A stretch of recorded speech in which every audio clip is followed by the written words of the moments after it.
ഇപ്പോൾ പ്രതിപക്ഷ നേതാവിന്റെ വാർത്താ സമ്മേളനം തുടരുകയാണ്.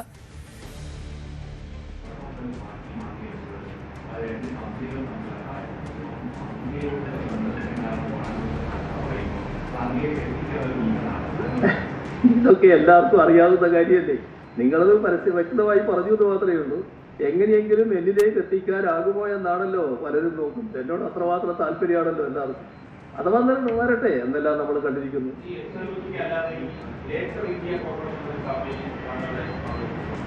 കമല ഇന്റർനാഷണൽ വിട്ടോ? അല്ല, കമല ഇന്റർനാഷണൽ വിട്ടോ? കമല ഇന്റർനാഷണൽ വിട്ടോന്ന്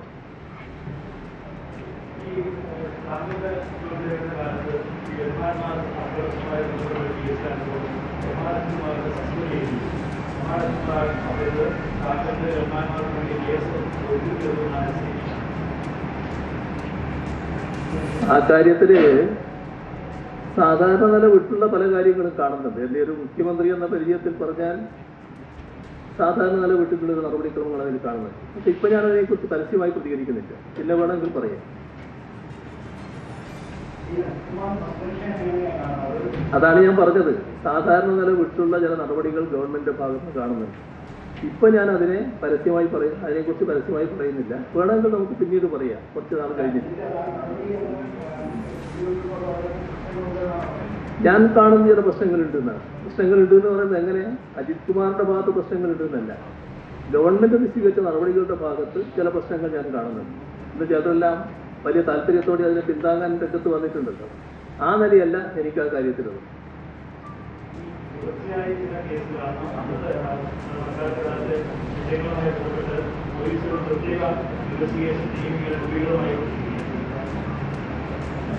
നമ്മൾ ഓരോന്ന് വരുമ്പോഴല്ലേ നോക്കേണ്ടത് എങ്ങനെയാണ്. എന്താണ് ചെയ്യാൻ നമുക്ക് എന്നിട്ട് പറയാം. അപ്പൊ നമുക്കിവിടെ അവസാനിപ്പിക്കാം അല്ലേ? ശരി.